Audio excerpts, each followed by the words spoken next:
संसद भवन बाहर सांसद श्री निशिकांत दुबे ओडिशार विशिष्ट एवं वरिष्ठ जननायक स्वर्गत बिजू पट्टनायक विषय रे जो नकारात्मक टिप्पणी देइचंती ताहा सरकार संज्ञान को आसीची। मु ए बाबद रे स्पष्ट करने को चाहे सरकार तरफ जे सांसद श्री दुबेंकर ये जो मंतव्य ये संपूर्ण रूपे तांकर व्यक्तिगत मत ये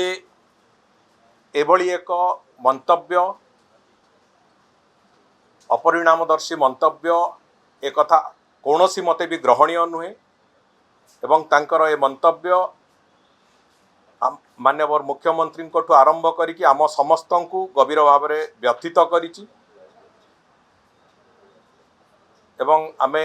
आशा करुचु एभली मंतव्य किंतु तापरे कौनसी प्रति मंतव्य कई जमती नदेबे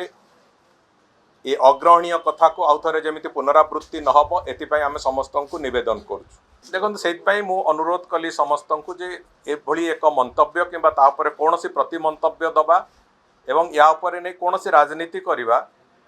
बिजू बाबूंकर जो सम्मान अच्छे ओडिशा प्रदेश में ताकू निश्चित भाव में व्याघात दब व्याहत कर तेणुक आम कौन फर्दर आलोचना न करने को समस्त को विनीत अनुरोध कर।